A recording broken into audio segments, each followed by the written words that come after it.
الحمدللہ رب العالمین والصلاة والسلام علی محمد الامین اعوذ باللہ من الشیطان الرجیم بسم اللہ الرحمن الرحیم۔ خواتین و حضرات، ہم میزان حصہ دوم میں قانون معاشرت کا مطالعہ کر رہے ہیں۔ یہ اس حصے کا دوسرا باب ہے۔ اسلامی معاشرت کی بنیاد نکاح پر رکھی گئی ہے۔ نکاح کے لیے کچھ رشتے حرام قرار دے دیے گئے ہیں۔ میاں بیوی کے لیے یہ تعلق اگر قائم کرنے کا ارادہ ہے تو کیا حدود و شرائط ہیں اور کیا حقوق و فرائض، ان پر ہم بحث کر چکے ہیں۔ اب تعدد ازواج کی بحث شروع ہو رہی ہے۔ تعدد ازواج یعنی ایک سے زیادہ بیویاں۔ اس کے لیے قرآن کی جو آیت بالعموم پیش کی جاتی ہے، میں نے اسی کو سر عنوان بنایا ہے۔ یہ سورہ نساء کی آیت ہے، تیسری چوتھی، یعنی آیات ہیں تیسری اور چوتھی آیت۔ ارشاد ہوا ہے وَإِنْ خِفْتُمْ أَلَّا تُقْسِطُوا فِي الْيَتَامَى فَانكِحُوا مَا طَابَ لَكُم مِّنَ النِّسَاءِ مَثْنَىٰ وَثُلَاثَ وَرُبَاعَ فَإِنْ خِفْتُمْ أَلَّا تَعْدِلُوا فَوَاحِدَةً أَوْ مَا مَلَكَتْ أَيْمَانُكُمْ ذَلِكَ أَدْنَىٰ أَلَّا تَعُولُوا وَآتُوا النِّسَاءَ صَدُقَاتِهِنَّ نِحْلًا فَإِنْ طِبْنَ لَكُمْ عَنْ شَيْءٍ مِّنْهُ نَفْسًا فَكُلُوهُ هَنِيًّا مَرِيًّا۔ ان آیات کا ترجمہ یہ ہے، اور اگر اندیشہ ہو کہ یتیموں کے معاملے میں انصاف نہ کر سکو گے تو ان کی جو مائیں تمہارے لیے جائز ہوں ان میں سے 2 3 4 عورتوں سے نکاح کر لو۔ پھر اگر ڈر ہو کہ ان کے درمیان انصاف نہ کر سکو گے تو ایک ہی بیوی رکھو یا پھر لونڈیاں جو تمہارے قبضے میں ہوں۔ یہ اس کے زیادہ قریب ہے کہ تم بے انصافی سے بچے رہو، اور ان عورتوں کو بھی ان کے مہر دو، مہر کے طریقے سے۔ پھر اگر وہ خوشی سے کچھ چھوڑ دیں تو اس کو البتہ تم مزے سے کھا سکتے ہو۔ یہ ترجمہ ہے۔ اب یہ دیکھیے کہ یہ آیت کس موقع کی ہے۔ کیا اس میں تعدد ازواج کا کوئی قانون اصلاً بیان ہوا ہے، یا یہ اپنے موقع کے لحاظ سے کوئی ہدایت دے رہی ہے؟ میں نے لکھا ہے اس آیت کے مخاطب، یہ سب سے پہلی چیز ہوتی ہے قرآن مجید کو سمجھنے میں، یعنی آپ یہ طے کریں کہ خطاب کس سے ہے، کیونکہ اس سے بات کیا ہے، زور کس چیز پر ہے، پیش نظر کیا ہے، اصل مدعا کیا ہے، وہ واضح ہوتا ہے۔ اس آیت کے مخاطب یتیموں کے سرپرست ہیں۔ اس میں انہیں ہدایت کی گئی ہے، یعنی آیت کے مخاطب عام لوگ نہیں ہیں، تمام مسلمان نہیں ہیں، یتیموں کے سرپرستوں کو مخاطب کر کے۔ بچے کچھ یتیم ہو گئے ہیں، ان کے باپ دنیا سے رخصت ہو گئے ہیں، تو اب ظاہر ہے کہ جب بچے یتیم ہو جاتے ہیں تو پھر کوئی سرپرست ہوگا نا، کوئی چچا ہوگا، کوئی ماموں ہوگا، کوئی خالو ہوگا، کوئی اور عزیز ہوگا۔ اس آیت کے مخاطب یتیموں کے سرپرست ہیں۔ اس میں انہیں ہدایت کی گئی ہے کہ وہ اگر یہ اندیشہ رکھتے ہیں کہ یتیموں کے اموال و املاک اور حقوق کی نگہداشت جیسی کچھ ہونی چاہیے، وہ کوئی آسان کام نہیں ہے، اور وہ تنہا اس ذمہ داری سے حسن و خوبی کے ساتھ عہدہ برا نہیں ہو سکتے۔ یعنی اب صورتحال کیا ہے؟ قرآن مجید یہ بتا رہا ہے کہ صورتحال یہ ہے کہ خاندان میں کچھ بچے یتیم ہو گئے ہیں، میرا بھائی دنیا سے رخصت ہو گیا ہے، میرا کوئی بھانجا بھتیجا دنیا سے رخصت ہو گیا ہے، کوئی قریبی عزیز دنیا سے رخصت ہو گیا ہے، تو جو اس کے بچے ہوں گے اب ان کے حقوق کی نگہداشت مجھے کرنی ہے، ان کی ذمہ داریاں مجھے اٹھانی ہیں۔ وہ اگر تعلیم پانے والے ہیں، ان کی کوئی جائیداد ہے، اس کا نظم و نسق ہے، تو یہ سب چیزیں مجھے ہی دیکھنی ہیں۔ ایک رشتہ دار کی حیثیت سے، تعلق والے کی حیثیت سے، بھائی کی حیثیت سے، چچا کی حیثیت سے، ماموں کی حیثیت سے۔ اس آیت کے مخاطب یتیموں کے سرپرست ہیں۔ اس میں انہیں ہدایت کی گئی ہے کہ وہ اگر یہ اندیشہ رکھتے ہیں کہ یتیموں کے اموال و املاک، یعنی جو ان کا باپ پیچھے چھوڑ کے گیا ہے، اور حقوق، حقوق میں نے عرض کیا کہ ان کی پرورش، ان کی نگہداشت، ان کی تعلیم، ان کی تربیت، اور اسی طریقے سے ان کے اموال و املاک کی نگہداشت جیسی کچھ ہونی چاہیے، وہ کوئی آسان کام نہیں ہے، اور وہ تنہا اس ذمہ داری سے حسن و خوبی کے ساتھ ہوتا برا نہیں ہو سکتے۔ تو انہیں چاہیے کہ ان کی ماؤں میں سے، یعنی یہ جو بچے یتیم ہو گئے ہیں، ان کی ماؤں میں سے جو ان کے لیے جائز ہوں، ہر رشتے سے نکاح جائز نہیں ہوتا، تو جو ان کے لیے جائز ہوں ان کے ساتھ نکاح کر لیں۔ یہ اللہ تعالیٰ نے ترغیب دی ہے، یعنی باقاعدہ لوگوں کو کہا ہے، ابھارا ہے، اس مقصد کے لیے آمادہ کرنا چاہا ہے کہ وہ ایسا کریں۔ یہ میں اس لیے عرض کر رہا ہوں کہ یہ بھی سمجھ لیجئے مخاطب کون ہے، یہ بھی سمجھ لیجئے مسئلہ کن کا درپیش ہے، اور یہ بھی سمجھ لیجئے کہ اللہ تعالیٰ یہاں پر کوئی قانون نہیں بیان کر رہے، بلکہ ترغیب دے رہے ہیں، آمادہ کر رہے ہیں، ابھار رہے ہیں کہ لوگ یہ کام کریں، کیونکہ یتیموں کی نگہداشت پیش نظر ہے۔ یعنی جو کچھ کہا جا رہا ہے وہ یتیموں کی بہبود کے لیے، ان کے اموال اور املاک کی حفاظت کے لیے، ان کے حقوق ادا کرنے کے لیے لوگوں کو یہ بتایا جا رہا ہے کہ اگر تنہا عہدہ برا نہیں ہو سکتے تو ان کی ماؤں سے نکاح کر لو۔ وہ اگر اس ذمہ داری میں شریک ہو جائیں گی تو وہ زیادہ بہتر طریقے پر اسے پورا کر سکیں گے، یعنی وہ بھی گویا گھر میں آ گئیں، شوہر اور بیوی کا تعلق قائم ہو گیا، تو اس میں اب یہ اندیشہ کم ہو گیا کہ ان کے حقوق ٹھیک طرح سے ادا نہیں ہوں گے یا ان کے اموال و املاک کو کچھ نقصان پہنچے گا۔ بیوی بن کر یہ بھی گویا اس ذمہ داری میں شریک ہو گئیں۔ اس کی وجہ یہ ہے کہ یتیموں کے ساتھ جو دلی تعلق ان کی ماؤں کو ہو سکتا ہے، اور ان کے حقوق کی نگہداشت جس بیداری کے ساتھ وہ کر سکتی ہیں وہ کوئی دوسرا نہیں کر سکتا۔ ماں کے جو جذبات ہوتے ہیں، ماں جس طرح بیتاب ہوتی ہے، ماں جیسے بے قرار ہوتی ہے، جیسے وہ یہ سمجھتی ہے کہ اچھا یہ میرے بچوں کا مال ہے، اس کی حفاظت کیسے ہو، یا بچوں کے معاملے میں جیسی کچھ بے قراری اسے ہو سکتی ہے وہ دنیا میں کسی اور کو نہیں ہو سکتی۔ یعنی مائیں تو جان جوکھم میں ڈال دیتی ہیں۔ تو اس لحاظ سے قرآن مجید نے یہ کہا کہ اگر وہ بیوی بن کر اسی گھر میں آ جائیں گے، یعنی جس مرد نے ان کے بچوں کے معاملات کو اب دیکھنا ہے، اگر نکاح بھی اسی کے ساتھ ہو جائے گا تو اس سے یہ نگہداشت بہت بہتر طریقے پہ ہو سکے گی۔ اس سے واضح ہے کہ یہ آیت اصلاً تعدد ازواج سے متعلق کوئی حکم بیان کرنے کے لیے نازل نہیں ہوئی۔ یعنی ایسا نہیں ہے کہ ایک بیوی کے ساتھ نکاح کرنا چاہیے یا دو کے ساتھ یا تین کے ساتھ یا چار کے ساتھ، یہ آیت اس کو بیان کرنے کے لیے نازل ہی نہیں ہوئی۔ ایک ہے تعدد ازواج کا مسئلہ، اور ایک ہے یتیموں کے حقوق کی نگہداشت کے لیے ایک تدبیر بتانا۔ یہ فرق سمجھ لیجئے، یعنی قرآن مجید کوئی بات کہاں کر رہا ہے، کس پہلو سے کر رہا ہے، کب کر رہا ہے، موقع و محل کیا ہے۔ اس سے واضح ہے کہ یہ آیت اصلاً تعدد ازواج سے متعلق کوئی حکم بیان کرنے کے لیے نازل نہیں ہوئی، بلکہ یتیموں کی مصلحت کے پیش نظر، یعنی اصلی مقصود تعدد ازواج کی اجازت دینا نہیں ہے، تعدد ازواج کا حکم بیان کرنا نہیں ہے، ایک سے زیادہ بیوی ہو سکتی ہے یا نہیں ہوتی اس کے لیے کوئی قانون سازی کرنا نہیں ہے، یہ یہاں اللہ تعالیٰ کے پیش نظر ہی نہیں، بلکہ یتیموں کی مصلحت کے پیش نظر تعدد ازواج کے اس رواج سے فائدہ اٹھانے کی ترغیب کے لیے نازل ہوئی ہے جو عرب میں پہلے سے موجود تھا۔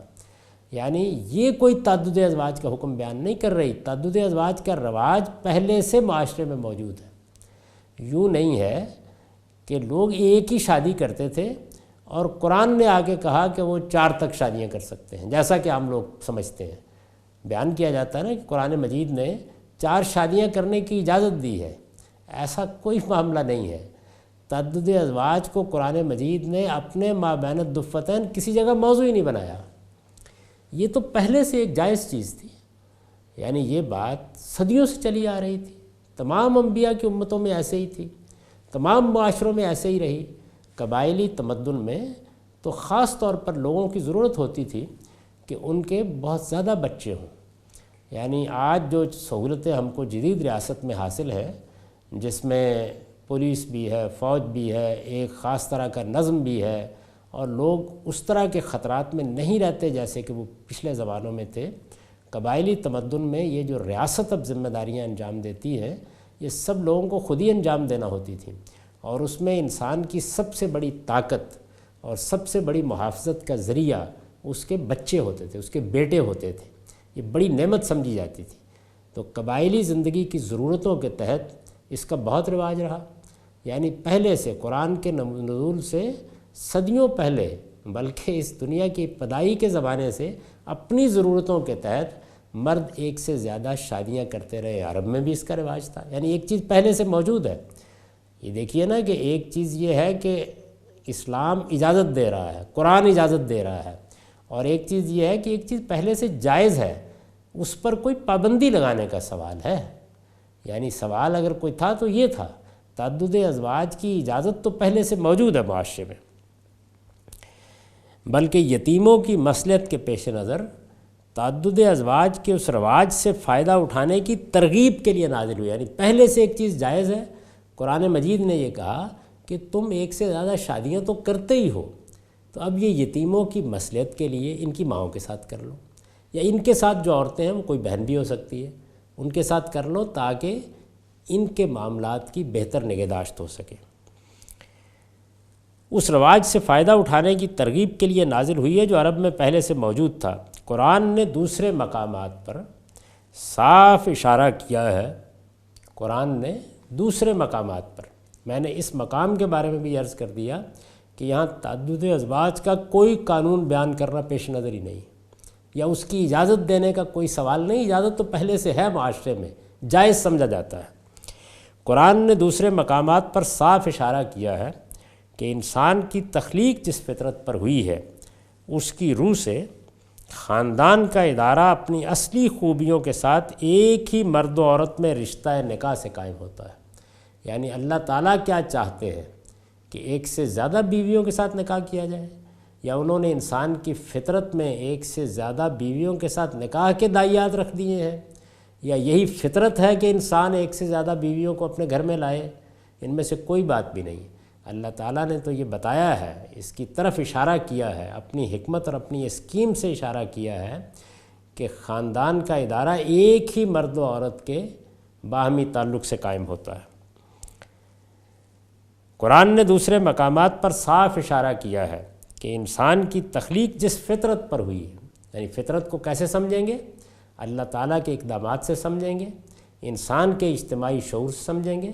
عالمگیر حقائق کے استقراء سے سمجھیں گے، اپنے نفس کے تجربے سے سمجھیں گے۔ یہ ساری چیزیں جب اکٹھی ہو جاتی ہیں تو ہم متعین طور پر کہتے ہیں کہ یہ انسان کی فطرت ہے۔ انسان کی تخلیق جس فطرت پر ہوئی ہے اس کی روح سے خاندان کا ادارہ اپنی اصلی خوبیوں کے ساتھ ایک ہی مرد و عورت میں رشتہ نکاح سے قائم ہوتا ہے۔ یہ قرآن مجید سے یہ بات معلوم ہوتی ہے، چنانچہ جگہ جگہ بیان ہوا ہے۔ کیسے معلوم ہوتی ہے؟ چنانچہ جگہ جگہ بیان ہوا ہے کہ انسانیت کی ابتدا سیدنا آدم سے ہوئی ہے، اور ان کے لیے اللہ تعالیٰ نے ایک ہی بیوی پیدا کی تھی۔ یعنی اگر ان باتوں میں سے کوئی بات ہوتی جو ہمارے مذہبی لوگ بالعموم کہتے ہیں کہ انسان کی فطرت کا اقتضا یہی ہے، تب تو اللہ تعالیٰ کو آدم کے لیے ایک سے زیادہ بیویاں پیدا کرنی چاہیے تھیں، ایسا نہیں کیا۔ یعنی آدم و حوا نے ایک میاں بیوی نے اس ادارے کی ابتدا کی ہے جس کو ہم خاندان کا ادارہ کہتے ہیں۔ اللہ تعالیٰ کے اس فیصلے اور اس اقدام نے یہ بتا دیا کہ ان کا اصل منشا کیا ہے، انہوں نے انسان کی فطرت میں کیا دائیہ رکھا ہے، اور جو خاندان کا ادارہ قائم کرنے پیش نظر ہے اس کے لیے ضروری طریقہ کیا ہے۔ یہ تمدن کی ضروریات، یعنی اللہ تعالیٰ نے تو ابتدا یہاں سے کر دی، یہ تمدن کی ضروریات اور انسان کے نفسی، سیاسی اور سماجی مسائل ہیں۔ یعنی جیسے جیسے انسان آگے بڑھا تو جیسے بھوک مٹانے کے لیے کچھ ضروریات لاحق ہوئیں، پیاس بجھانے کے لیے کچھ ضروریات لاحق ہوئیں، بالکل اسی طریقے سے انسان کے سماجی احوال نے بھی بعض ضرورتیں پیدا کر دیں، انسان کے تمدنی ارتقاء نے بھی بعض ضرورتیں پیدا کر دیں، جیسے کہ میں نے قبائلی زندگی کا حوالہ دیا۔ یعنی اب مسئلہ یہ پیدا ہو گیا کہ مجھے اپنی عزت، اپنے ناموس کی حفاظت کے لیے 50 بیٹے چاہیے، 20 بیٹے چاہیے، تو یہ صورتحال ہے کہ جس میں تعدد ازواج کے رواج کی بنیاد پڑی۔ یہ تمدن کی ضروریات اور انسان کے نفسی، سیاسی اور سماجی مسائل ہیں جن کی بنا پر تعدد ازواج کا رواج کم یا زیادہ ہر معاشرے میں رہا ہے۔ اس وقت ہم جس تمدن میں جی رہے ہیں اس کو تو آپ کہہ سکتے ہیں کہ یہ اب انفارمیشن ٹیکنالوجی کا تمدن ہے، یعنی اس میں ایک بڑا ایکسپلوژن ہوا ہے، بڑی غیر معمولی چیز سامنے آئی ہے جس نے انسانوں کو پوری دنیا میں ایک دوسرے کے ساتھ براہ راست طریقے سے مربوط کر دیا ہے۔ یہ بہت بڑا انقلاب ہے۔ اس سے پہلے انڈسٹریل ریولوشن ہوا تھا، صنعتی انقلاب ہوا، اس نے دنیا کے تمدن پر، میل جول کے طریقوں پر، رہن سہن پر، معاشرت پر، بلکہ اس سے آگے بڑھ کر نظم ریاست پر بھی بڑے گہرے اثرات چھوڑے۔ اور اس سے پہلے جاگیردارانہ تمدن تھا۔ دنیا میں جو بڑی بڑی سلطنتیں وجود میں آئی ہیں وہ اپنے وجود کو اس جاگیردارانہ تمدن ہی کے بل پر قائم رکھنے میں کامیاب ہوئی ہیں، لیکن اس سے بھی پہلے قبائلی تمدن رہا ہے۔ تو ہر تمدن کے کچھ اپنے تقاضے ہوتے ہیں، یعنی آپ یہ جانتے ہیں نا کہ جب زمینیں اور بڑی جائیدادیں اور ملکیتیں انسان کے پاس آ گئی تو اس سے بھی بعض سماجی تقاضے پیدا ہوئے، اور اس سے پہلے جب انسان کو اپنی حفاظت کے لیے بیٹوں کی ضرورت ہوئی تو اس سے بھی بعض سماجی تقاضے پیدا ہوئے۔ تو اس طریقے سے انسان کی فطرت بحیثیت انسان جو تقاضے کرتی ہے وہ تو واضح ہو گیا، یعنی اللہ تعالیٰ نے آدم و حوا کو ایک میاں بیوی کی حیثیت سے وجود بخشا،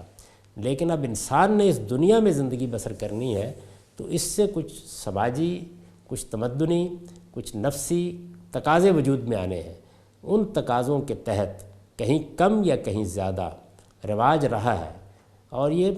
سارے زمانوں میں رہا ہے، اس کی ابتدا قرآن سے نہیں ہوئی، کم یا زیادہ ہر معاشرے میں رہا ہے، اور انہی کی رعایت سے اللہ تعالیٰ نے بھی اپنی کسی شریعت میں اسے ممنوع قرار نہیں دیا،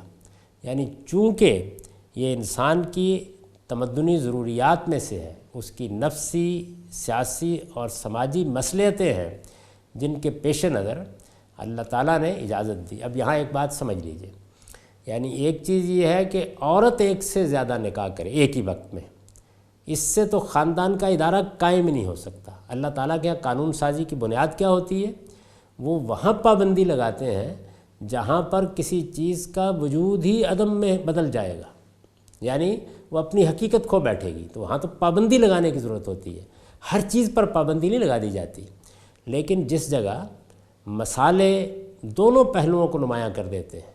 یعنی اصل فطرت کیا ہے، خاندان کا ادارہ اپنی اصلی خوبیوں کے ساتھ کیسے نمایاں ہوگا، لیکن کوئی ضرورت بھی پیش آ گئی ہے، ایسے ہی زندگی کے احوال کو ہم دیکھتے ہیں، تو اس میں پھر اللہ تعالیٰ نے پابندی نہیں لگائی۔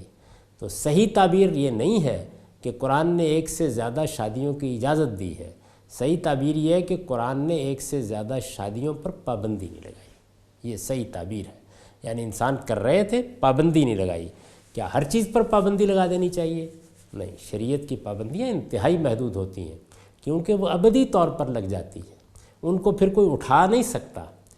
لیکن انسان اپنی مصلحتوں کے تحت کچھ چیزوں پر پابندی بھی لگاتا ہے۔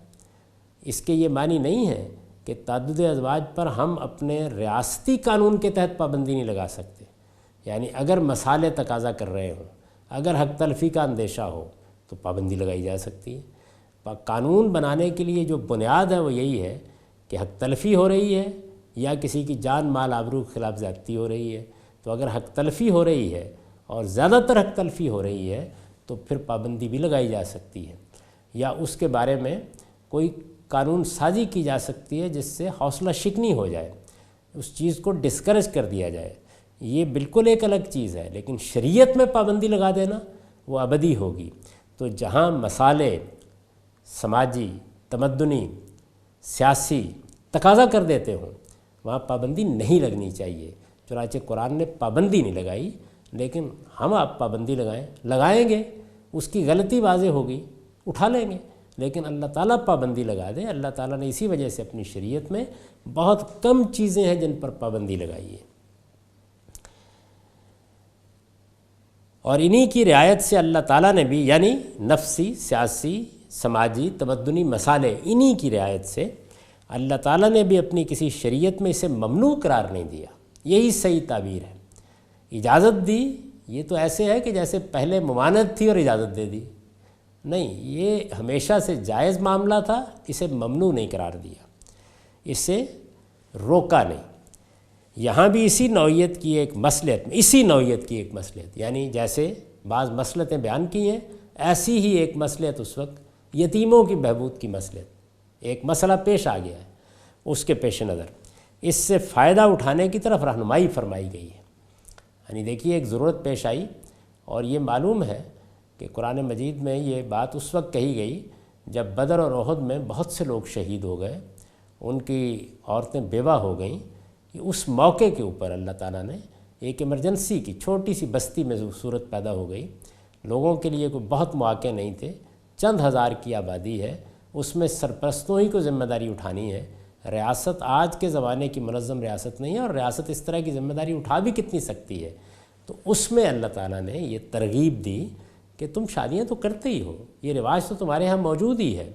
تو اگر کرنی ہے تو تم ان یتیموں کی ماؤں سے شادی کر لو تاکہ ان کی بہبود کا اہتمام کیا جا سکے۔ یہاں بھی اسی نوعیت کی ایک مصلحت میں اس سے فائدہ اٹھانے کی طرف رہنمائی فرمائی ہے، تاہم اس کے ساتھ اللہ تعالیٰ نے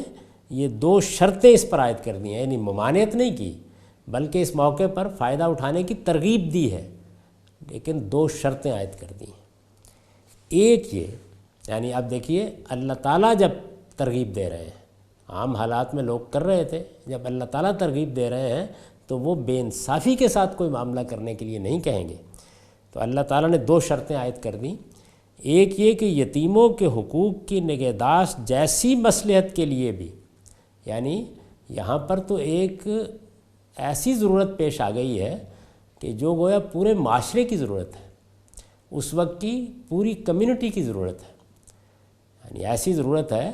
کہ جس میں لوگوں نے اپنی جانیں دی ہیں ایک مقصد کے لیے، اور ان کی بیوائیں ہیں، ان کے بچے یتیم ہو گئے ہیں۔ ایک یہ کہ یتیموں کے حقوق کی نگہداشت جیسی مصلحت کے لیے بھی، اس میں اللہ تعالیٰ نے یہ فرمایا کہ ان بچوں کے حقوق کی نگہداشت اگر تم تنہا نہیں کر سکتے تو ان کی ماں سے شادی کر لو، لیکن یہ کہتے ہوئے بھی، یعنی جب اتنی بڑی ضرورت پیش آ گئی ہے، اتنی بڑی مصلحت کے لیے بھی عورتوں کی تعداد کسی شخص کے نکاح میں 4 سے زیادہ نہیں ہونی چاہیے، یعنی یہ پابندی لگائی ہے۔ یعنی جب تم کسی ایسی مصلحت کے لیے بھی نکاح کر رہے ہو، جب ایسی ضرورت پیش آ گئی ہے، جب معاشرے کو اس طریقے سے تمہارے اقدام کی ضرورت ہے، اس موقع پر بھی تم 4 سے زیادہ نکاح نہیں کر سکتے۔ دوسری یہ کہ بیویوں کے درمیان انصاف کی شرط ایک ایسی اٹل شرط ہے، یعنی پھر میں عرض کر دوں کہ عام حالات میں کوئی شادی نہیں کی جا رہی، بلکہ یتیموں کی بہبود مصلحت کے پیش نظر اللہ تعالیٰ ترغیب دے رہے ہیں، اس موقع پر بھی بیویوں کے درمیان انصاف کی شرط ایک ایسی اٹل شرط ہے کہ آدمی اگر اسے پورا نہ کر سکتا ہو تو اس طرح کی کسی اہم دینی مصلحت کے پیش نظر، ظاہر ہے کہ یتیموں کی بہبود دینی مصلحت ہے، اللہ چاہتا ہے، پروردگار عالم چاہتا ہے، اس طرح کی دینی مصلحت کے پیش نظر بھی 1 سے زیادہ نکاح کرنا اس کے لیے جائز نہیں ہے۔ یعنی صاف صاف لفظوں میں فرما دیا ہے کہ ادھر یہ اگر کہا جا رہا ہے کہ یتیموں کے ساتھ انصاف نہیں کر سکتے، ان کے حقوق ٹھیک طرح سے ادا نہیں کر سکتے، تو ان کی ماؤں سے نکاح کر لو، تو اس کا یہ مطلب نہیں ہے کہ جو بیوی پہلے ہے اس کے حقوق تلف ہو جائے، تو اس سے اللہ کو کوئی دلچسپی نہیں ہے۔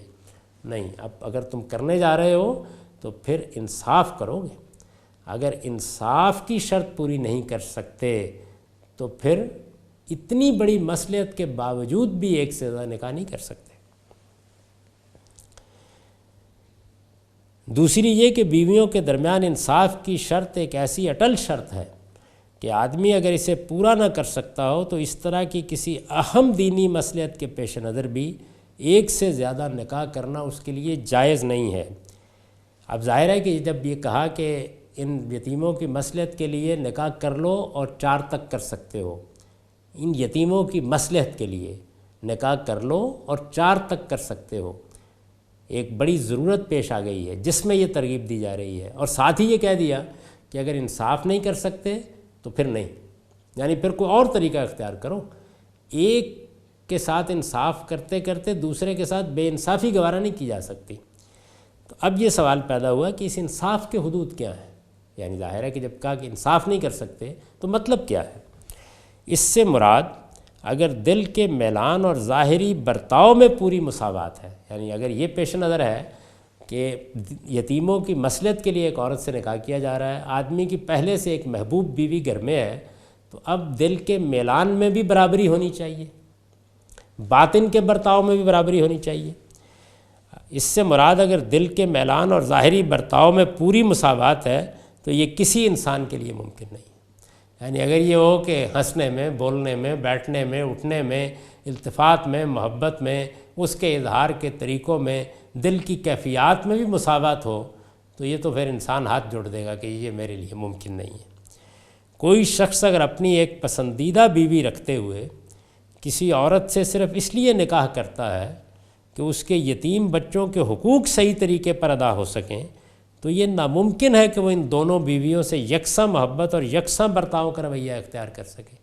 یعنی اگر اپنی کسی خواہش کو پورا کرنے کے لیے ایسا کیا گیا ہو تو تب بھی بات سمجھ میں آتی ہے۔ یہاں تو نکاح ہی یتیموں کی مصلحت کے پیش نظر کیا جا رہا ہے، کچھ معلوم نہیں کہ عورت کیا ہے، کیسی ہے، پسندیدہ بھی ہے، نہیں بھی ہے، اس کا کردار کیسا ہے، سیرت کیسی ہے، اس کا برتاؤ کیسا ہے، شکل صورت کیا ہے، یہ زیر بحث نہیں ہے۔ یعنی یہاں پر یہ نہیں ہے کہ آدمی کو نکاح کرنے کو شوق چرایا ہے اور وہ ایک بیوی لے آیا ہے۔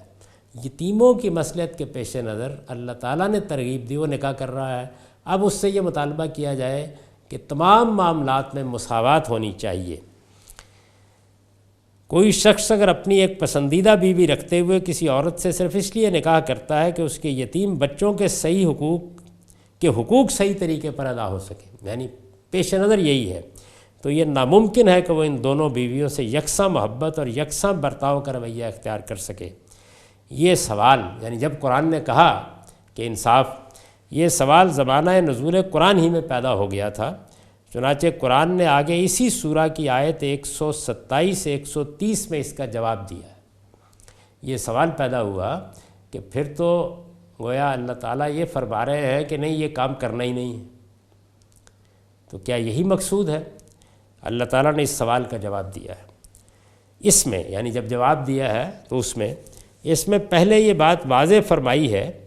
کہ نکاح یتیموں کے حقوق کی نگہداشت کے لیے کیا گیا ہو یا کسی اور مقصد سے، مہر اور عدل عورت کا حق ہے۔ یعنی تمہید یہاں سے اٹھائی ہے جواب کی کہ پہلے تو یہ اچھی طرح سمجھ لو کہ یہ کوئی تم احسان نہیں کرنے لگے۔ جس عورت سے بھی نکاح کیا گیا ہو، کسی بھی مصلحت سے نکاح کیا گیا ہو، مہر، اور میں عرض کر چکا ہوں کہ مہر کیا ہے، گویا نان و نفقہ فراہم کرنا، اس کی ذمہ داری اٹھانا، اسی طریقے سے عدل کرنا، یہ عورت کا حق ہے۔ اور یہ جس طرح کہ آیت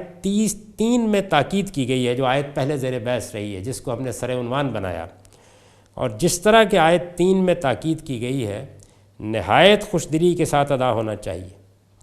یعنی یہ حق نہایت خوشدلی کے ساتھ ادا ہونا چاہیے۔ کون سا حق؟ مہر کا بھی، جس میں ظاہر ہے کہ نان و نفقے کا حق مضمر ہے، اور عدل کا بھی۔ پھر عورت کو نصیحت کی ہے، یعنی اب عورت کو نکاح کر لیا ایک شخص نے، اس ترغیبی کے نتیجے میں کر لیا، لیکن اب انصاف کا برتاؤ کرنے میں مشکل پیش آ رہی ہے، تو پہلے تو مردوں سے کہا کہ کان کھول کر سن لو، مہر اور عدل عورت کا حق ہے۔ پھر عورت کو نصیحت کی ہے کہ اگر اسے یہ اندیشہ ہو کہ بیویوں میں برابری کے حقوق پر اصرار کے نتیجے میں مرد اس سے بے پرواہی برتے گا یا پیچھا چھڑانے کی کوشش کرے گا، اس لیے کہ طلاق کا حق تو موجود ہے، تو اس میں حرج نہیں کہ دونوں مل کر آپس میں کوئی سمجھوتا کر لیں۔